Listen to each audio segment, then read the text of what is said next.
राज्याच्या अपारंपरिक ऊर्जा धोरणाला राज्य मंत्रिमंडळानं मान्यता दिली आहे। या धोरणानुसार राज्यात पुढील 5 वर्षात 14,400 मेगावॉट अपारंपरिक ऊर्जा निर्मितीचं उद्दिष्ट ठेवण्यात आलं आहे। या धोरणात सौर ऊर्जेला विशेष प्राधान्य देण्यात आलं आहे। यासाठी सौर ऊर्जा निर्मितीमध्ये खासगी गुंतवणुकीला परवानगी देण्याचा निर्णय घेण्यात आला आहे।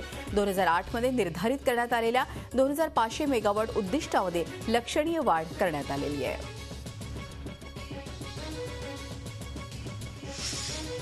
राज्यात कृत्रिम पाऊस पडण्याचा प्रयोग यंदा करण्यात येणार आहे। विदर्भ, मराठवाडा आणि खानदेशातील दुष्काळ प्रवण भागात हा प्रयोग करण्यात येईल। जूनच्या अखेरीस किंवा जुलैच्या सुरुवातीला प्रायोगिक तत्वावर तो करण्यात येणार आहे। राज्य मंत्रिमंडळाच्या झालेल्या बैठकीत त्याला मान्यता देण्यात आली आहे। त्यासाठी सुमारे 10 कोटी रुपये खर्च अपेक्षित आहे। मराठवाड्यामध्ये शेतकऱ्यांना कर्जमाफी देण्याची मागणी राष्ट्रवादीचे अध्यक्ष शरद पवार यांनी मुख्यमंत्र्यांकडे केलेली आहे। सह्याद्री अतिथीगृहात राष्ट्रवादीच्या नेत्यांनी पवारांच्या नेतृत्वाखाली मुख्यमंत्र्यांची भेट घेतली। पवार यांनी नुकत्याच मराठवाड्यातल्या दुष्काळी भागाचा दौरा केलेला आहे। या पार्श्वभूमीवर त्यांनी काही मागण्या सरकारकडे केल्या आहेत।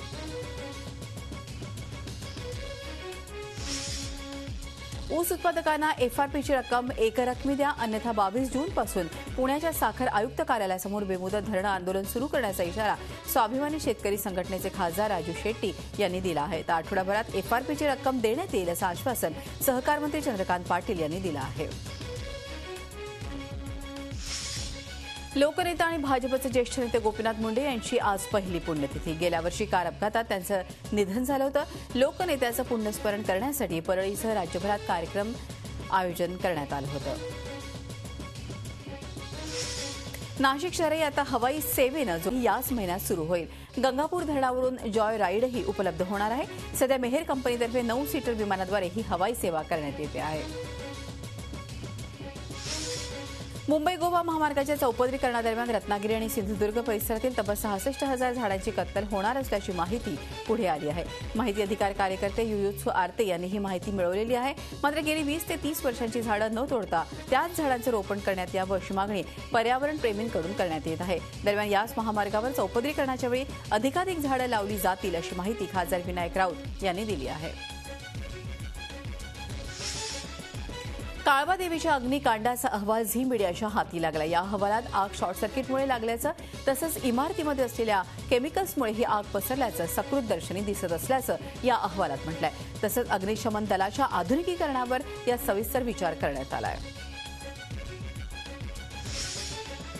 नवी मुंबईतल्या गोठिवली गावात सिडकोच्या कारवाईविरोधात ग्रामस्थांनी अनोखं आंदोलन केलं। अनधिकृत बांधकाम विरोधी पथकासमोर ग्रामस्थांनी वडाची पूजा करून वटपौर्णिमा साजरी करत वाट अडवून धरण्याचा प्रयत्न केला। मात्र यावेळी पोलिसांनी सौम्य लाठीचार्ज करून जमाव पांगवला आहे। यामुळे गोठिवली गावातलं वातावरण काहीसं तणावपूर्ण झालं होतं। आदिवासी विभागाच्या जात पडताळणीत आदिवासी बांधवांचं आर्थिक शोषण होत असल्याचा खुलासा झी 24 तासनं केला होता। या प्रकरणी आता आदिवासी संघटना सक्रिय झाल्या असून त्यांनी जिल्हाधिकाऱ्यांना निवेदन दिलं आहे। तसंच शिवीगाळ करणाऱ्या अधिकाऱ्यावर गुन्हा दाखल व्हावा आणि त्याला अटक करण्यात यावी अशी मागणी यावेळी या संघटनांनी केली आहे। लोकसभा आणि विधानसभेच्या निवडणुकीसारखी चुरशीची ठरलेली जिल्हा बँक निवडणुकीच्या अध्यक्ष निवडीचे वेध लागलेले आहेत। या बँकेतील 21 संचालकांची निवड झाल्यानंतर अध्यक्ष उपाध्यक्षपदासाठी दोन्ही पॅनलनं जोरदार फिल्डिंग लावली आहे। अध्यक्षपदाच्या खुर्चीवर कर्मवीर हिरे की शेतकरी विकास पॅनलचा झेंडा लावणार याचा फैसला आज होणार आहे।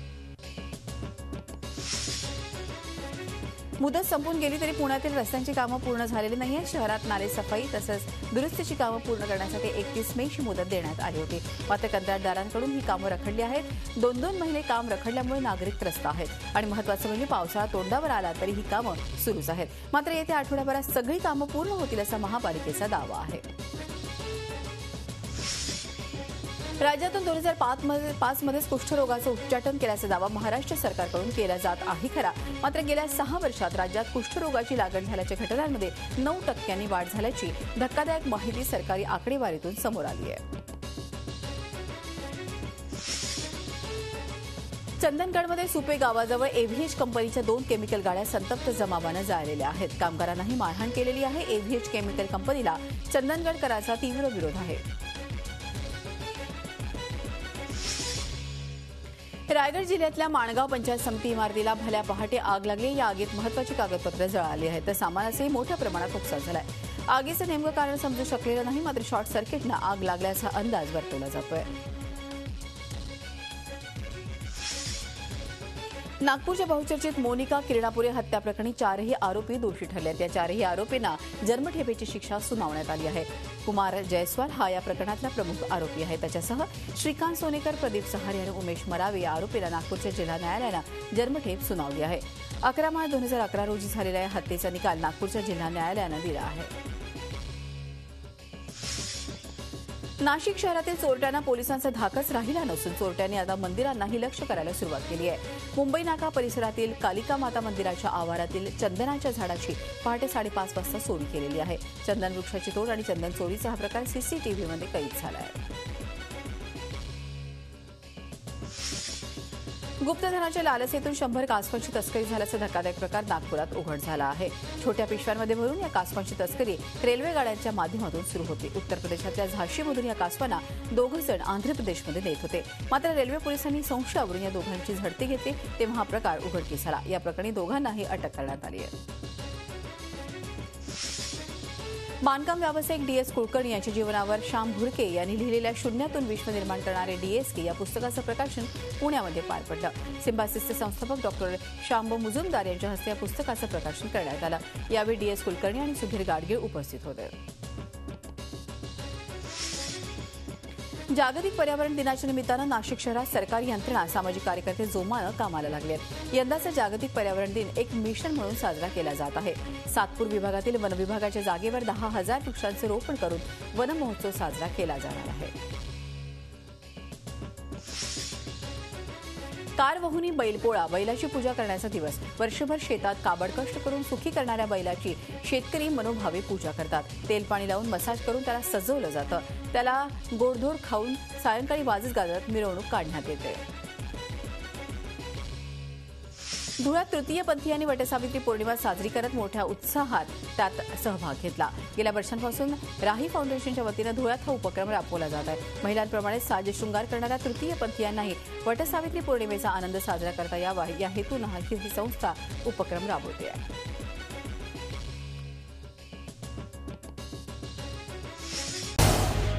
झी 24 तास रहा एक पाऊल पुढे.